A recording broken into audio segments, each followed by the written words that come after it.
Sebelum kita mengatakan baik, sebelum kita mengatakan baik, apa itu hadis Rasulullah SAW? Hadis Rasul itu apa sih, Pak? Ucapan Rasul saja, perbuatan Rasul saja, baru dua, Pak. Ada tiga. Kalau kita sebutkan hadis Rasulullah, maka dia mencakup ucapan Rasulullah SAW. Dia mencakup perbuatan Rasulullah SAW. Dia mencakup satu lagi apa? Ya, takrir. Apa itu takrir? Persetujuan atau ketetapan dari Rasulullah SAW. Ini yang namanya hadis Rasul. Cakupannya tiga ini. Satu, entah berupa ucapan Rasul. Dua, entah berupa perbuatan Rasul.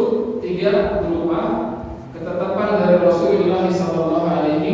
Dan sebagian ulama menambahkan keempat sifat Rasulullah SAW. Artinya hak Rasul, akhlak Rasulullah SAW. Maka karena kita belajar hadis, kita belajar tiga hal ini atau belajar empat hal ini, berarti baik tidak? Baik. Kita mempelajari ucapan Rasulullah SAW. Kita mempelajari perbuatan dan perilaku Rasulullah SAW. Kita mempelajari ketetapan Rasulullah. Kita mempelajari akhlak Rasulullah SAW. Maka itu perkara-perkara yang baik. Oleh karena itulah beruntunglah orang-orang yang mereka mempelajari hadis Rasulullah SAW. Sehingga khatifillah azallahu wa iyyakum, Rasulullah SAW dalam banyak hadisnya beliau memotivasi, tidak semuanya. Beliau memotivasi umat untuk mempelajari hadis Rasulullah SAW. Apa di antaranya? Di antaranya Rasul mengatakan darallahu mur'an sami'a maqalati. Allah Subhanahu wa taala akan memberikan cahaya kepada orang-orang yang mereka mendengar ucapan kata Rasulullah SAW. Fawa'aha, kemudian dia berusaha memahami ucapanku kata Rasulullah. Fawallahha, dia sampaikan kepada yang lainnya. Maka ini utama bagi orang-orang yang mereka belajar hadis Rasul. Dia dengarkan hadis Rasulullah SAW, dia berusaha pahami dan bahkan mungkin dia amalkan dan bahkan juga disampaikan kepada orang yang lainnya. Maka kata Rasulullah apa? Nadarallahu, maka Allah akan memberikan cahaya kepada orang tersebut. Maka orang-orang yang belajar hadis Rasulullah adalah orang-orang yang bercahaya. Dan kata ulama termasuk di antaranya cahaya nanti pada hari kiamat. Entah cahaya pada hari kiamat, entah cahaya di iman. Maka orang-orang yang belajar hadis Rasul akan semakin bertambah imannya dan juga dia akan mendapatkan cahaya nanti pada hari kiamat. Sehingga khatifillah azallahu wa iyyakum, kita harus belajar hadis Rasul. Tapi Rasul mengatakan yuballigh asy-syahidu minkumul ghaibah. Rasul memerintahkan agar orang-orang yang menyaksikan menyampaikan kepada orang-orang yang tidak menyaksikan. Sehingga ini menjadi dalil bagi kita semuanya agar kita mempelajari hadis Rasulullah SAW, berusaha memahami hadis Rasulullah dan menyampaikan kepada yang lain. Karena ini suatu hal yang baik, maka ilmu hadis adalah ilmu yang baik pula. Oleh karena itulah para ulama ma'asyarul fatihah mereka menyusun banyak kitab. Mereka menyusun banyak kitab-kitab yang berkaitan dengan hadis Rasulullah SAW.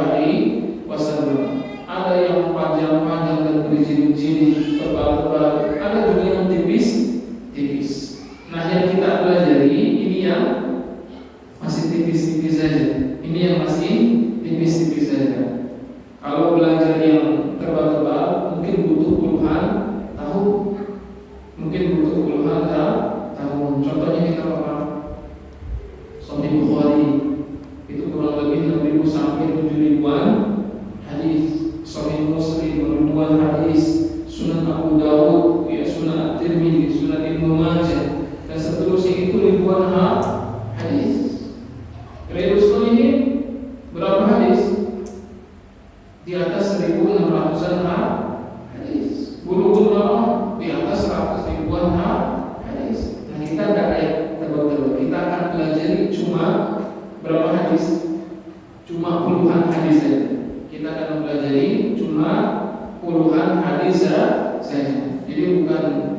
ratusan, bukan ribuan, bukan puluhan ribu bahkan, tapi cuma puluhan hadis.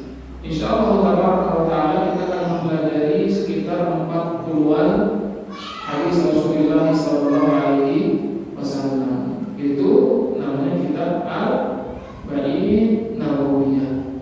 Ikhwati fillah, assalamu alaikum. Kitab Arba'in Nawawiyah kitab masyhur. Ada yang antum sebagian, bahkan kita sebagian besar sudah mendengar tentang kitab Arba'in Nawawiyah. Kitab Arba'in Nawawiyah ini Arba'in artinya 40. Artinya 40. Tapi lebih tepatnya 42 hadis. Cuma biasanya orang Arab itu mereka kadang-kadang menggenapkan. Kalau misalkan kecil biasa digenapkan, dihapuskan. Maka 42 itu masuk 40 maksudnya 42 hadis. 42 hadis. Dan hadis ini Fathillah Rasulullah yang dikumpulkan oleh Al-Imam An-Nawawi. Siapa pernah mendengar Imam Nawawi? Sudah pernah mendengar Imam Nawawi? Kita akan berlatih Kalau kita mungkin kenal nama artis, betul tak? Kalau disebutin nama artis, pulang, oh iya tahu, langsung terbayang sama kita. Kalau sebutkan nama bintang film, oh mungkin kita akan langsung ingat, kita langsung terbesit dalam pikiran kita. Ketika sebutkan nama pemain sepak bola, pasti langsung terbesit dalam benak. Ketika disebutkan nama pelatih timnas Indonesia sepak bola siapa? Langsung istri terbesit dalam benak kita. Tapi kalau disebutkan nama para ulama Imam Nawawi, siapa Imam Nawawi? Kita ini subhanallah, ya. Kita ini kadang-kadang mengenal orang yang sepantasnya tidak dikenal oleh kita. Tidak perlu kita kenal orang tersebut. Tapi orang-orang sepantasnya kita kenal, malah kita tidak kenal. Maka ini kepada Fathillah Azamullah. Imam Nawawi kunyahnya Abu Zakaria. Kunyah itu apa? Kunyah itu adalah nama, tapi pakai Abu atau Ummu. Abu siapa? Abu Fulan, Ummu Fulan, seterusnya. Nah, kunyahnya Imam Nawawi adalah Abu Zakaria. Adapun laqabnya adalah Muhyiddin. Muhyiddin itu artinya apa? Muhyiddin artinya menghidupkan agama. Yang menghidupkan agama. Tapi Fathillah sallallahu alaihi wasallam, laqab ini sebenarnya, gelar ini tidak disukai oleh Al-Imam An-Nawawi. Hanya saja murid-murid beliau, para penulis kitab dan juga para ulama menyebut beliau dengan gelar Muhyiddin. Karena kalau kita bilang orang yang menghidupkan agama, maka ini sebuah gelar yang sangat besar. Oleh karena itu Al-Imam Nawawi sebenarnya tidak menyukai beliau dipanggil dengan gelar Muhyiddin, orang menghidupkan agama. Dan begitu pula dengan para ulama-ulama yang lainnya. Atau akan melihat bahwasanya para ulama tidak senang dipanggil dengan panggilan dan nama pelakon dan gelar-gelar yang terlalu berlebihan. Imam Syafi'i, apa gelar Imam Syafi'i? Imam Syafi'i apa gelarnya? Kalau Raffi Ahmad gelarnya apa?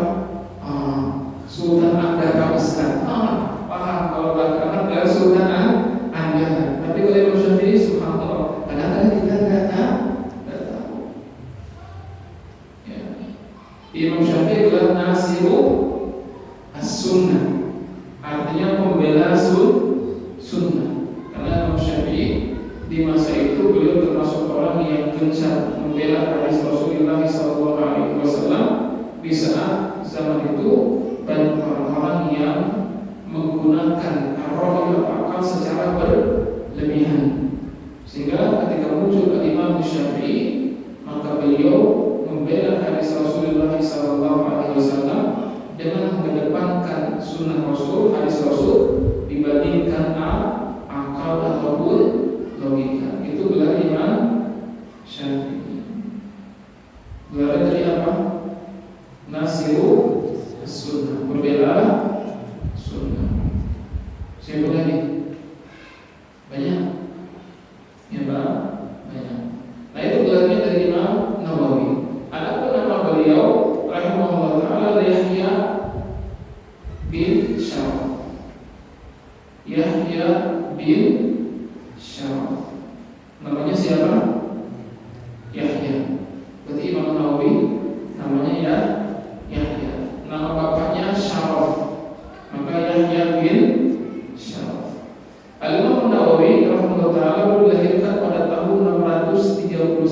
Hijriah.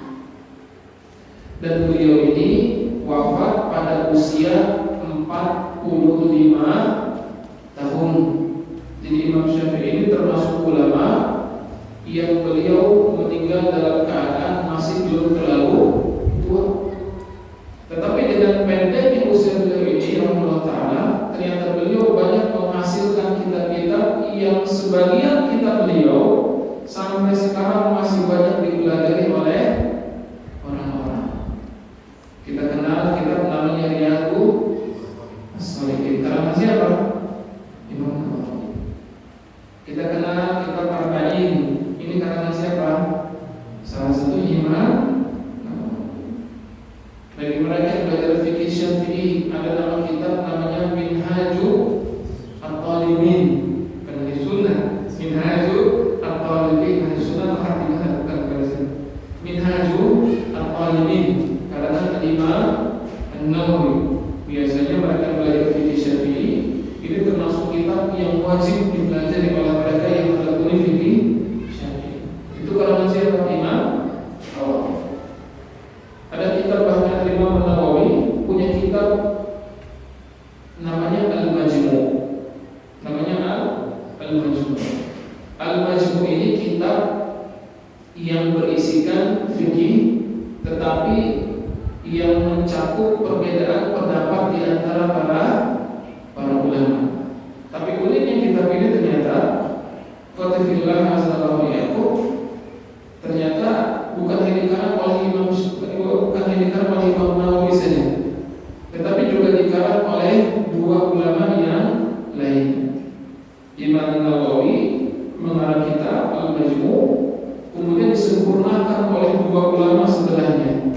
Dan kata para ulama, kitab ini termasuk kitab yang wajib dimiliki oleh seorang talibul ilmi kalau dia mau paham perbedaan pendapat di antara para ulama.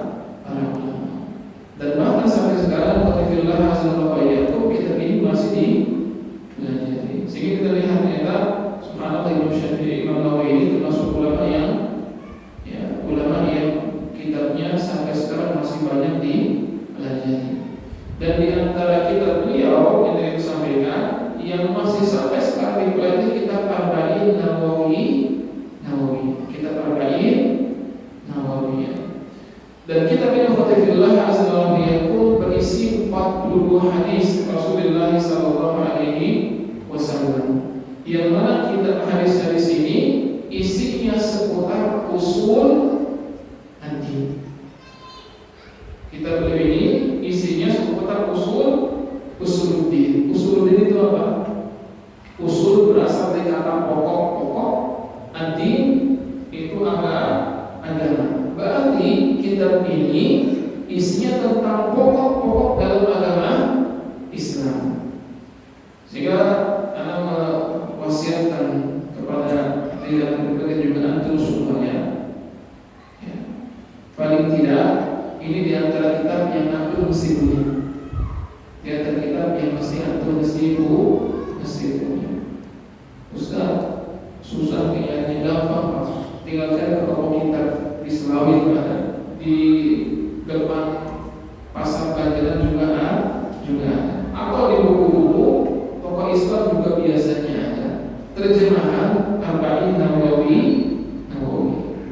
Kenapa? Karena kitab ini Qatifillah Azallahu Yaqub mencakup tentang pokok-pokok dalam agama Islam. Sehingga di antum yang hadir majelis ta'lim, jangan sampai lupa untuk memiliki kitab ini. Tidak punya uang Ustaz, tapi antum punya handphone. Antum punya handphone, rata-rata sebagian kita handphone sudah cukup bagus. Antum tinggal ketik Arba'in Nawawiyah PDF, nanti akan keluar. Kalau kuliah maka kitab ini di antara kitab yang harus dimiliki oleh seorang talibul ilmi. Dan kita juga menyampaikan Qatifillah Azallahu Yaqub bahwasanya kalau bisa setelah antum juga memiliki kitab itu juga dihafalkan, atau paling tidak dibaca berulang-ulang.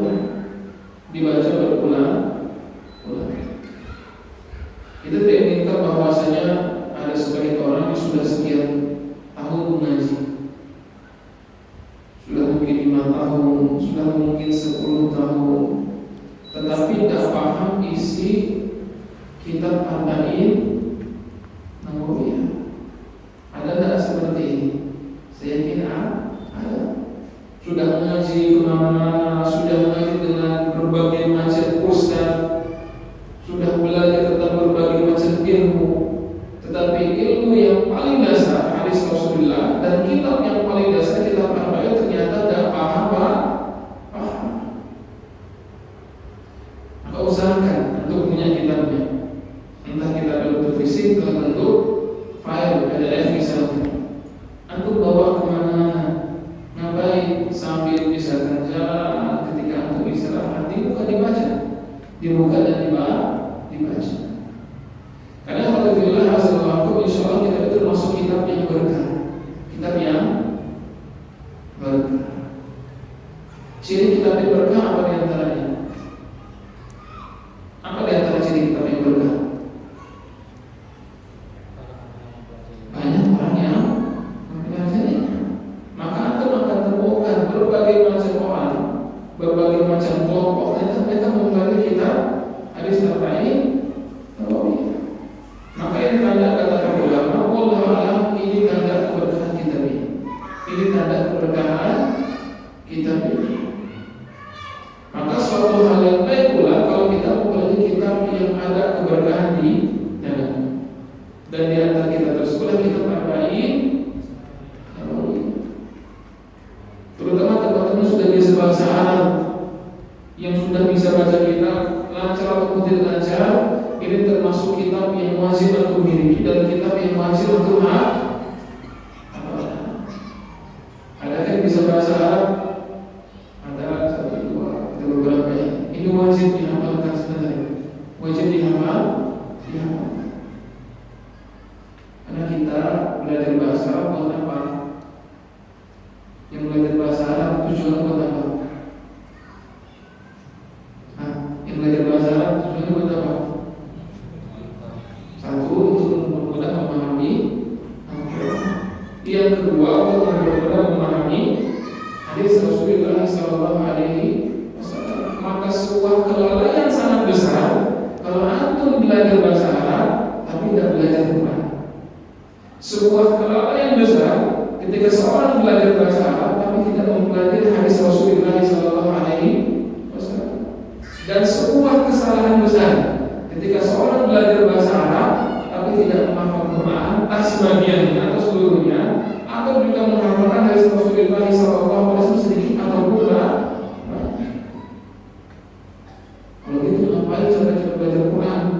Kalau ternyata Quran tidak dihafalkan, ngapain kita belajar cara bahasa Arab kalau hadis tidak dihafalkan? Dan ini diperingatkan oleh para ulama. Ini diperingatkan oleh para ulama. Jangan terbilang Ustaz, alhamdulillah selamat saya belum bisa bahasa Arab. Jangan. Antum yang sudah ngaji pun tidak sampaikan. Ilmuilah ilmu yang mulia. Maka jangan sampai seorang yang sudah lama mengaji tidak paham dengan hadis Rasulullah SAW dan dimulai dengan hadis-hadis yang paling ringan dalam kitab Arba'in Nawawiyah. Maka katakanlah pelajarilah Arba'in Nawawiyah. Kalau bisa dihafalkan maka itu lebih baik. Maka itu lebih baik. Arba'in ini sebenarnya bukan hanya Imam Nawawi saja yang membuatnya. Kenapa? Karena sebelum Imam Nawawi sudah ada para ulama yang juga membuat namanya kitab Arba'in.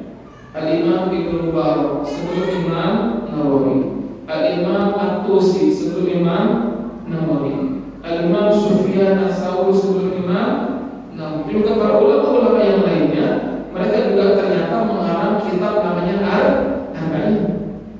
Berarti dalam kitab-kitab mereka hanya memuat 40-an hadis Rasulullah SAW.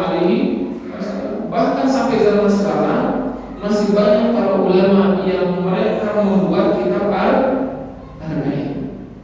Ada Arba'in seputar usuluddin, ini misalkan karena Imam Nawawi. Ada Arba'in seputar jihad, ada Arba'in seputar akidah dan manhaj, ada Arba'in seputar fardhu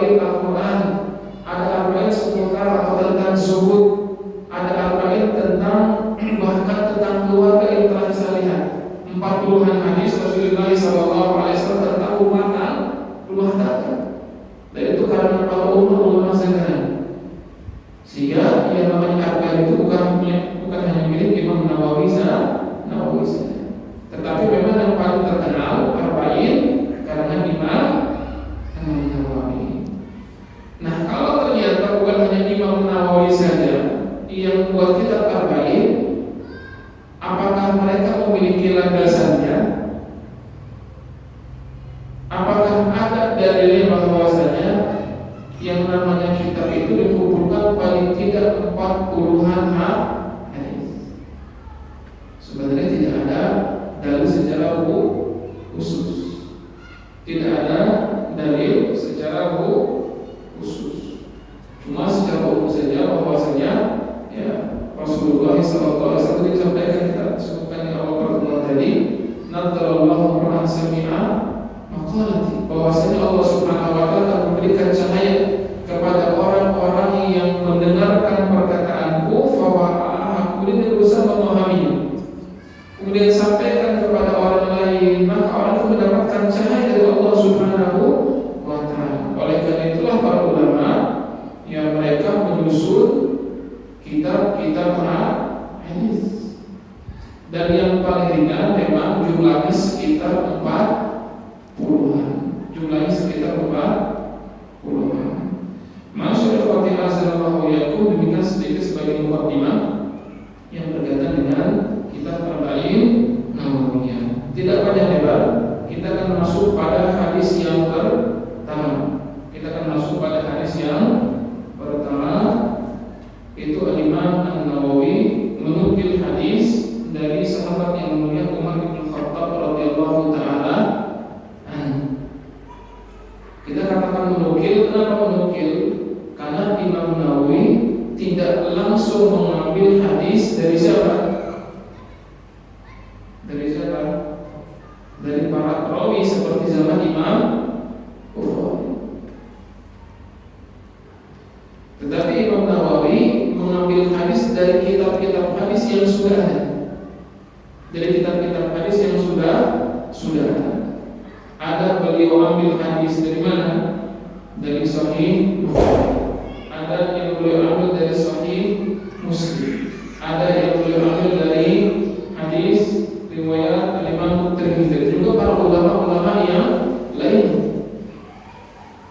Hanya saja Imam Nawawi tentu beliau mengambil hadis tersebut juga lewat para perawi, lewat para perawi. Oleh karena itu, ikhwatifillah azallahu yaitu kenapa para ulama dulu mengambil lewat para perawi? Karena para ulama dulu mengatakan inna hadza al-ilma, inna hadza ad-din, wa inna hadza ad-din ilmu. Fadhuru amman ta'khudhu dinakum wa inna hadza ilma din. Fadhuru amman ta'khudhu dinakum. Sesungguhnya yang namanya agama ini atau ilmu ini adalah agama. Maka ambillah ilmu ini dari orang-orang yang terpercaya. Oleh karena itu biasanya kalau kita baca kitab Imam Nawawi itu ada sanad. Nah, Imam Nawawi dalam kitab ini beliau tidak menyebutkan sanad secara langsung, tetapi beliau memiliki sanad sehingga sampai kepada Imam Bukhari, sampai kepada Imam Muslim dan seterusnya. Sehingga kita mengatakan Imam Nawawi menukil. Imam Nawawi menukil. Apa yang beliau katakan? An-Amirul Mukminin, dari Amir al-Mukminin, dari pemimpin kaum mukminin. Siapa dia? Abi Hafsin. Abi Hafsin ini siapa? Abi Hafsin ini kunyahnya untuk Umar bin Al-Khattab. Maka beliau mengatakan Umar bin Al-Khattab radhiyallahu anhu. Hadis ini diriwayatkan dari Umar bin Al-Khattab, semoga Allah meridainya. Dan termasuk hal yang baik watifillah azallahu yaqul, kalau kita menyebutkan nama para sahabat, kita mendoakan dengan kalimat at-taraddi. Kita mengucapkan radhiyallahu anhu. Itu kalau satu orang. Tapi kalau dua orang kita katakan radhiyallahu anhu, semoga Allah meridai mereka berdua. Tapi kalau mereka banyak kita katakan radhiyallahu anhum, semoga Allah meridai mereka. Kenapa? Karena Allah Subhanahu wa taala dan Rasulnya sallallahu alaihi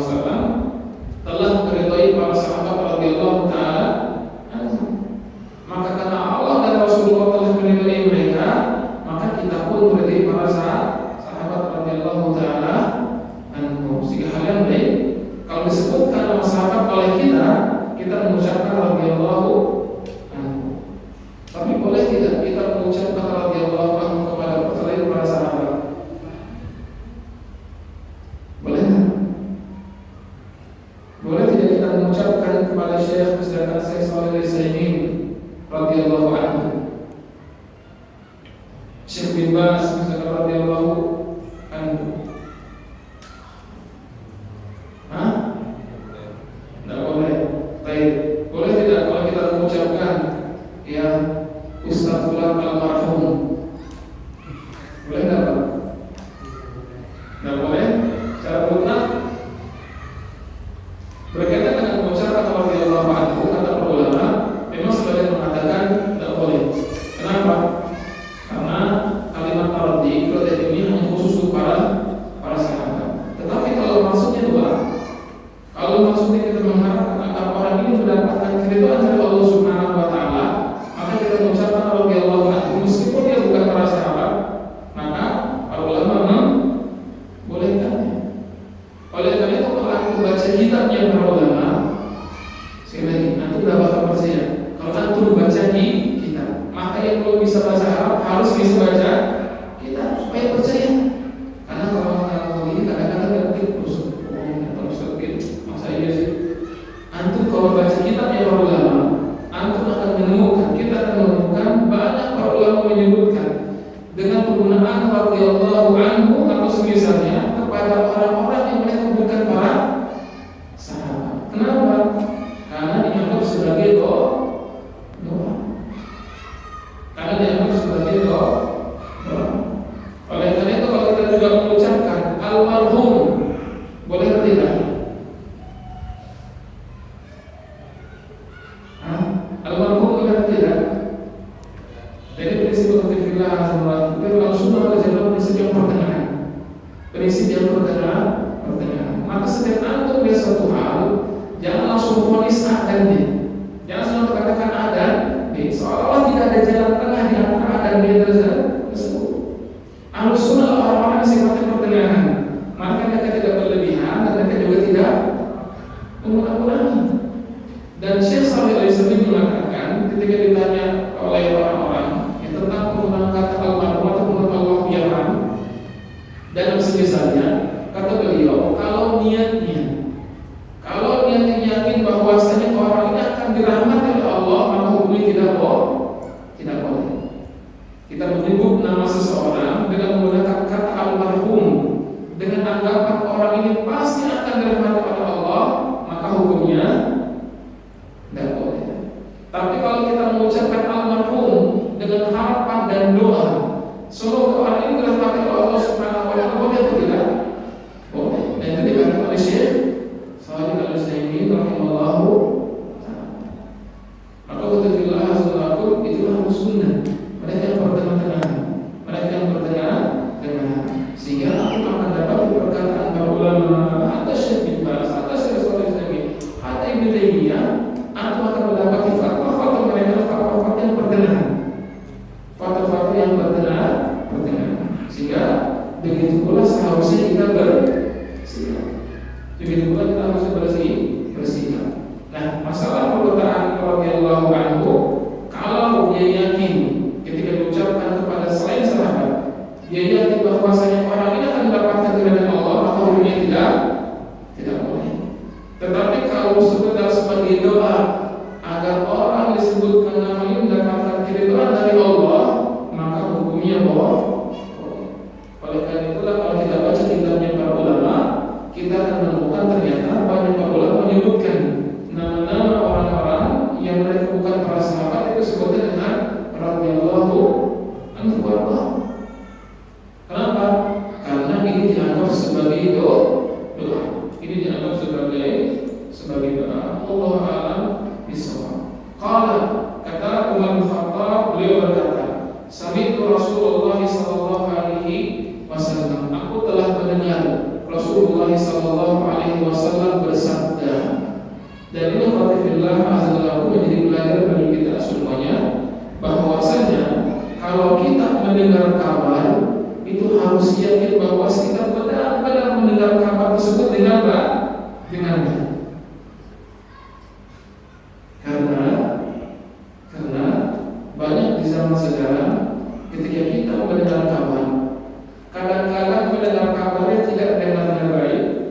disampaikan kepada orang lain juga kadang dengan cara yang tidak baik. Akibatnya apa? Akibatnya kabarnya menjadi berubah. Kabarnya menjadi berubah.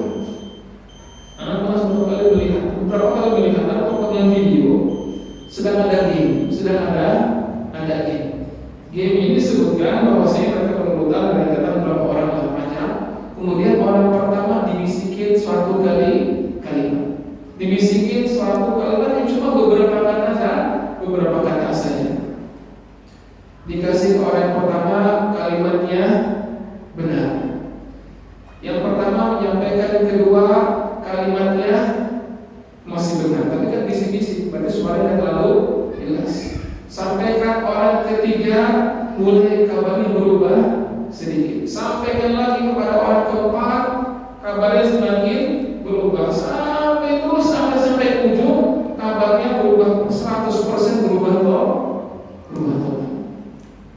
Di masyarakat kita ada seperti ini.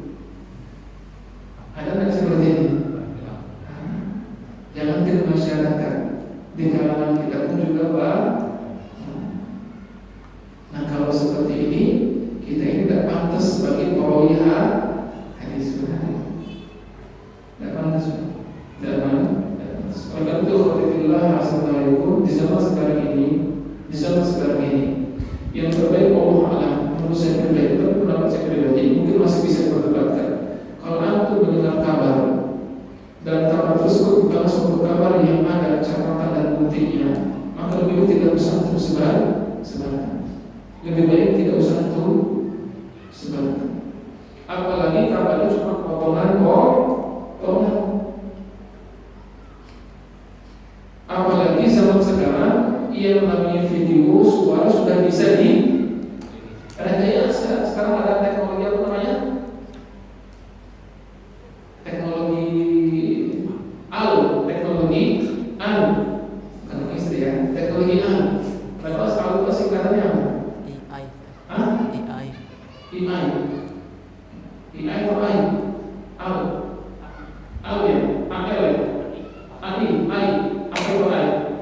Singkatannya paham tak?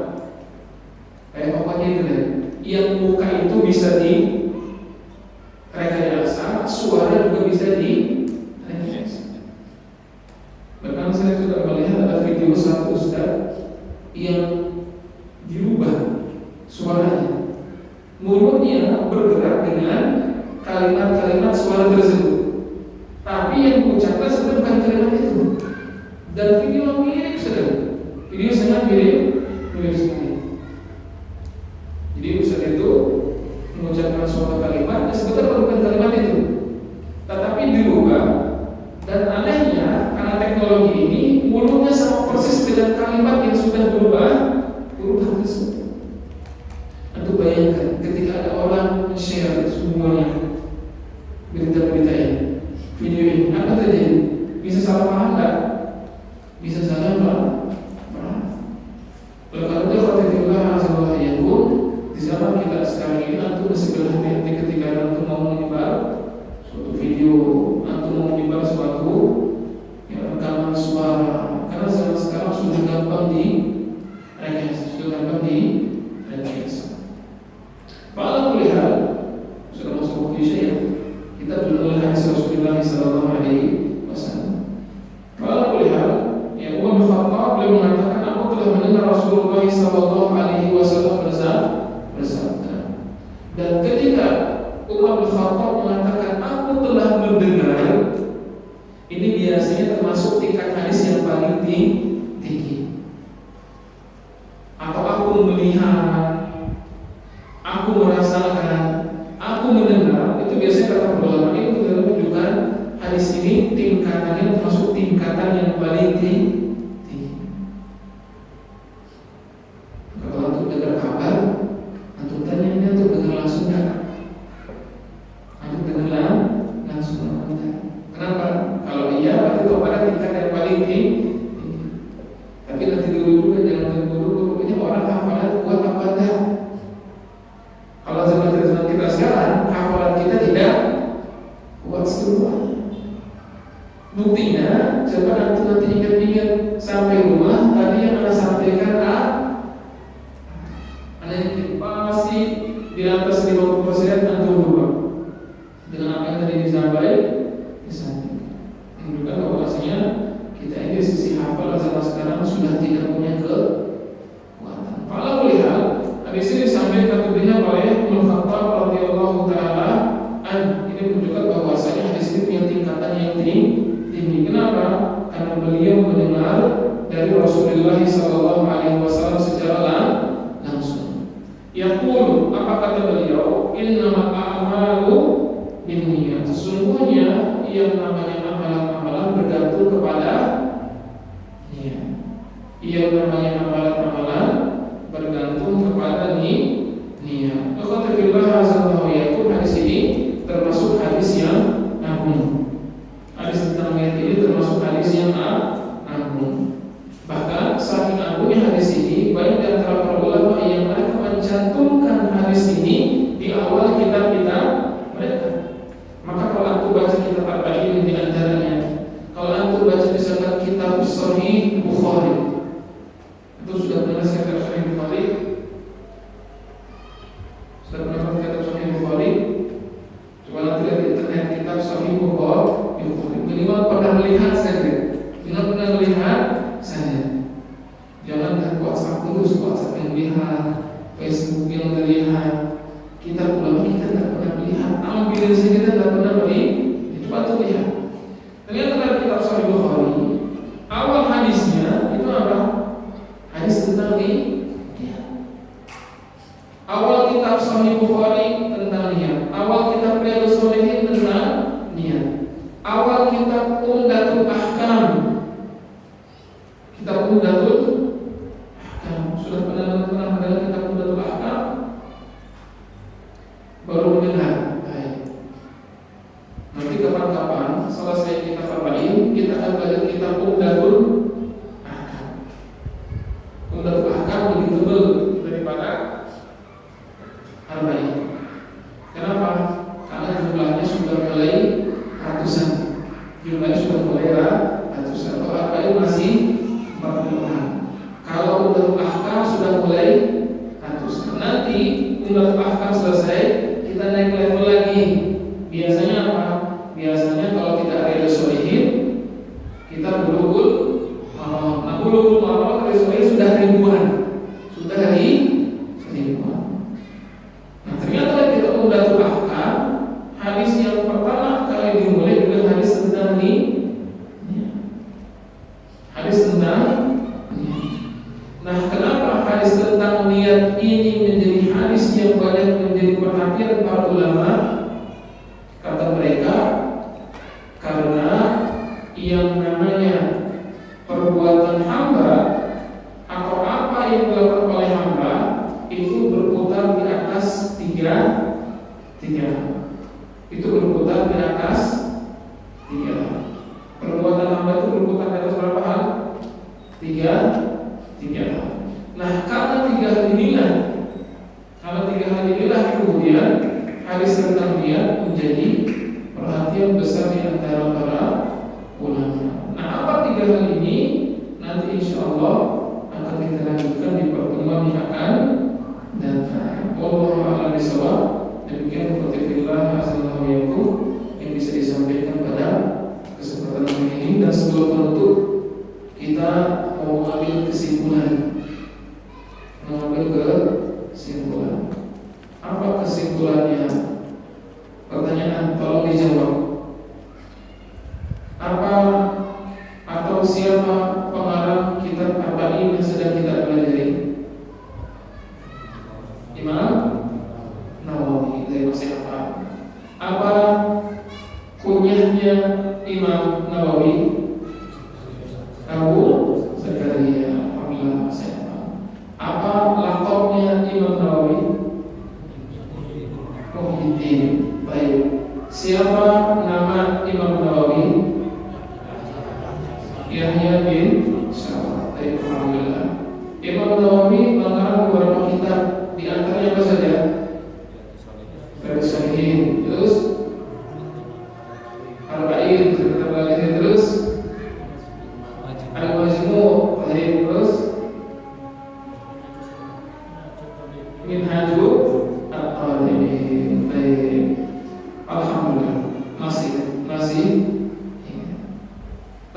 majelis